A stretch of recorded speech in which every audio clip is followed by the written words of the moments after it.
Hey guys, and welcome back to Go Menards. My name's Joe Barlow, and today I've got a project deconstruction for you. Over the next few weeks, I'm going to be rewatching every single Marvel film and attempting an effect from each. This week we have a Tesseract weapon from Captain America. You may have already seen this if you follow me on Instagram. If you don't, then I invite you to do so, as I'll be releasing them there before releasing the project deconstructions here sometime later. If you haven't seen the effect already, then don't worry, here it is.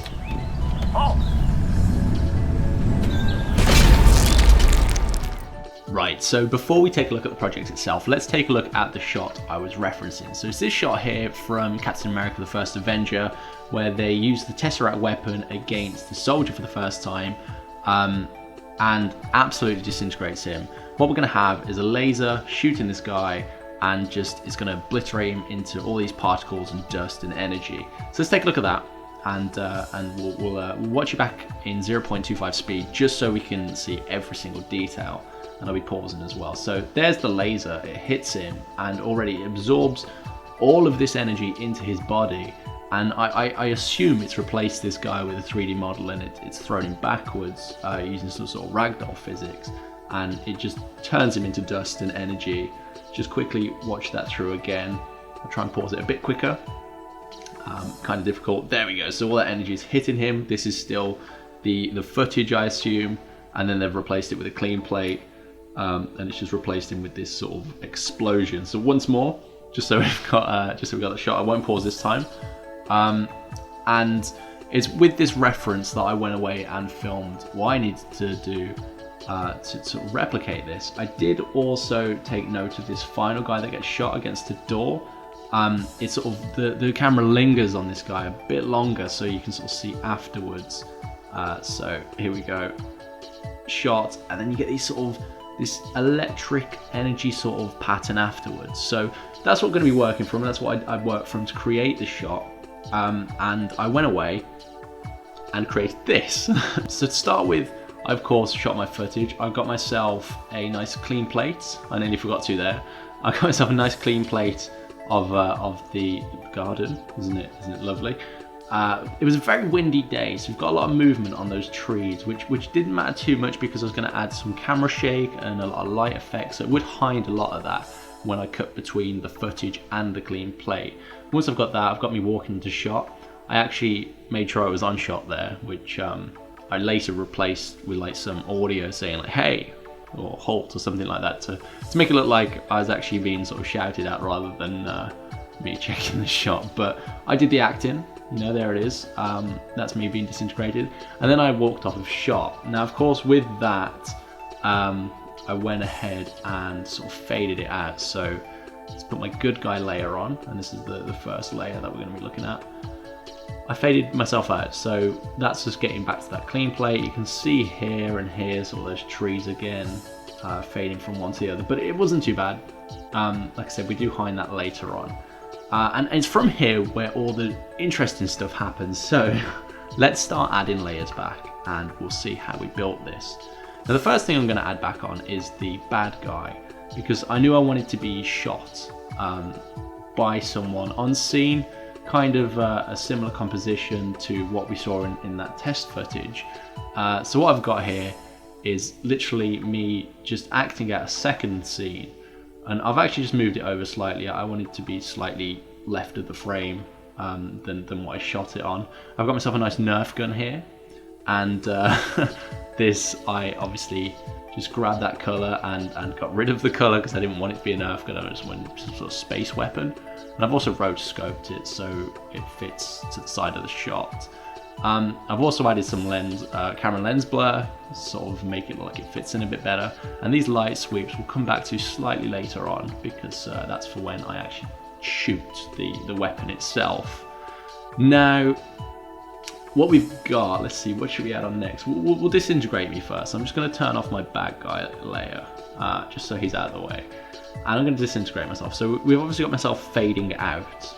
And from that, I added a few different layers of energy sort of sweeping away from him. So let's start with the dark good guy.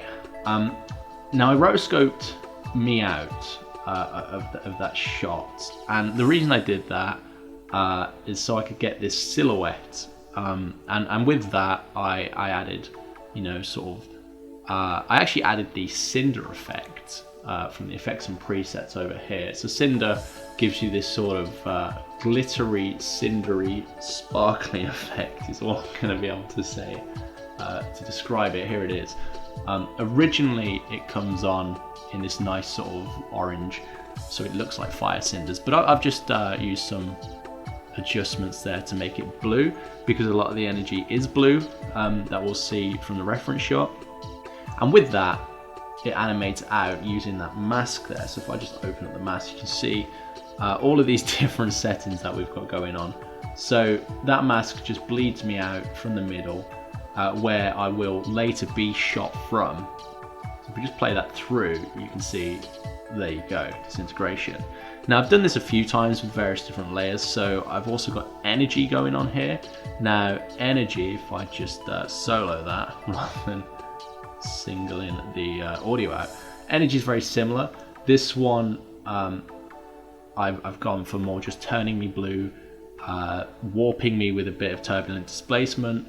With that, the top energy happens just before that dark energy, so you can sort of see a sub layer of disintegration going on. So that together looks like that. And then the final thing I've done with this is this dusting layer. Now the dusting layer is again exactly the same, but I've added a pixel poly and a radial blur. Now here's that pixel poly going on. So if this plays through on its own, you'll see just a little bit of sort of disintegration going on here. And this is more bursting me into particles rather than just completely evaporating me. And I think it's something that you don't really see because the other energy's on top of that. But you see it ever so slightly, and you sort of get the idea that, oh, okay, he's bursting into something. So these are the three layers that make up the basis of our disintegration, and this is great for just getting me out of shot, just sort of fading me away and dissolving me into sort of these particles and dust. What we don't have here is any of that energy that initially hits the body and sort of tears it apart. So I used a variety of a fractal noise mixed with a vector blur and some hue and saturation there just to give it some color, and this creates this cool pattern. Now let's solo this so you can see it a little bit better. This creates this sort of pattern here, and this is what I used in place of that sort of electric energy that hits the body. So there's that, and with everything else you'll see I've sort of create that mask coming in again, so it sort of spreads from that initial position where the blast is going to hit me, and it lasts slightly later than everything else. So that's what I've gone with for that residual energy. Now on top of these, I've added some edge light as well, and this is just to add a glow to my body when the beam's going to hit me, and this sort of helps solidify that the beam is a real thing and that lighting is interacting with my person here. Obviously I wouldn't be able to do this unless I rotoscope me or even use me on a green screen, but as I had rotoscoped me, I thought, why not? It's something extra to add to the effect. So next up, I added some lighting layers just to interact with me at the very beginning. This is just basic advanced lighting with some glow settings going on and just your ordinary stuff really. And this is just something to hit me at the very beginning, just to add a bit more to that energy. I also, by looks of it, added some more of this electrical looking thing going on. Let's just take a look at these layers. Yeah, so these are more the initial hit to me rather than the residual energy going on. So now I've built up everything I want to happen to my body, all this energy bleeding, all these particles happening. I of course needed some energy to look like it's spreading out and spraying around a bit. So I built these energy comps here, and these are just some presets of energy explosions, and I've mapped them out to make it a little bit like a body. So it looks like the body's tearing away, and I've actually just duplicated those there, so it adds a bit of brightness. And then this dark energy, I've got the same thing again and just flip them around a little bit. So I've got these energy layers overlapped here, and as you can see, it looks like it all hits me and I disintegrate from that middle section, and then it sort of just bleeds out and I look like I've been turned completely to dust. There's a few more things that need to do into this before we reach the final effect. And one of those things is on the clean plate, the very bottom plate that it switches to around here, I've added a compound blur. Now what this will do, because I've used the energy as a reference, it's going to take that energy and you'll see sort of going on around here, that sort of blurriness around the energy. Let's see if we can sort of, yeah, so around here you can see it quite well. It's sort of, it uses that as a reference and it adds a nice background blur really. And it sort of looks like it's affecting the atmosphere around it. So definitely adds to the effect. Now we're not quite done with that, but we're going to just jump back over to our bad guy and turn his light sweeps on. Again, this is a similar effect that we saw to my body over here that my bad guy has. I don't know why I'm referring to them as two separate people, they're both me. These edge lights again are just light sweeps onto a rotoscope, and they just add to that lighting to make it look like things are interacting correctly. So obviously I built up a beam for me to shoot. So this is Saber from Video Copilot, and you'll see Saber here, it's pretty much a preset. I mean, I whacked it onto Fusion, it looked the coolest. I changed it to blue, I don't think it was blue originally, I could be wrong. And Saber's great, it creates this nice energy beam, and this is the first time we're going to be seeing me actually get shot, and that's where that lightning interacts, and that's where everything starts bleeding from. We'll see as it starts shooting, these light beams also come in. Now, I added a few more things to this to sort of help cement it all into the composition. Obviously some heat distortion that was needed both around my body and the beam, so I've got some heat distortion here. So here's the composition with that heat distortion on. You can see it adds this sort of wavy energy around it, and it really helps cement both these things are pure energy and it's causing this sort of eruption of energy. Now I am going to turn these back off because these are going to make it a little bit harder for me to just play through things a bit quicker. Because we're not quite done with this explosion. I sort of got to this point, I was like, yeah, I explode, it's cool and all, but what I want is some particles to happen. So I added some sparks in here as well. I added both some sort of orange looking sparks, as you can see fly off here, and this in my mind was like where the weapon was hitting me and sort of setting me on fire. I don't know. It's not something that happens in the reference shot. Neither of these sparks I added, these sort of blue sparks, and these to me were the energy of my body sort of turning into particles, as well as those darker pixel poly from earlier. So I think these really help sort of make it look like I was exploding into nothingness.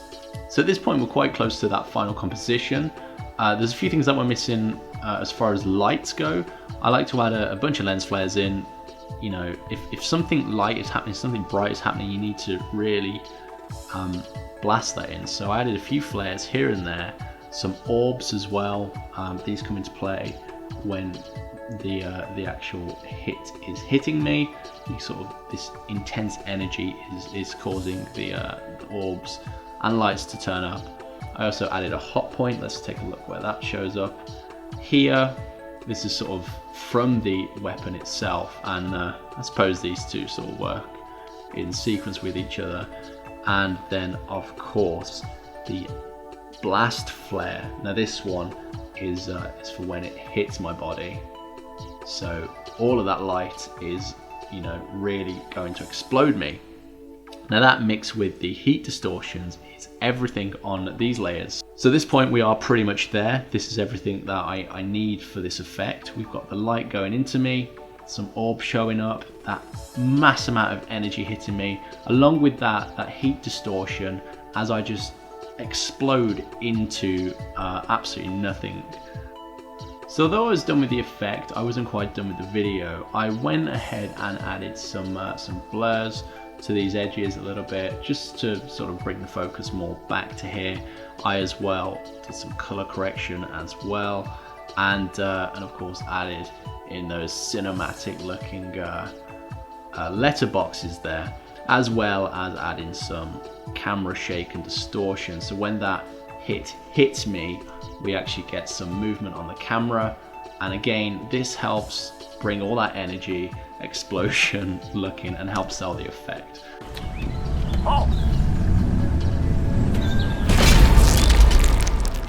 And there you go, that was the Tesseract weapon from Captain America, the First Avenger. As I mentioned at the start of the video, I am releasing these over on Instagram. So if you want to see them before I did the deconstructions here on YouTube, then go ahead and follow me. The link will be in the description. Next time we'll be doing Captain Marvel. So stay tuned and maybe subscribe to watch that. Until next time though, thank you and goodbye.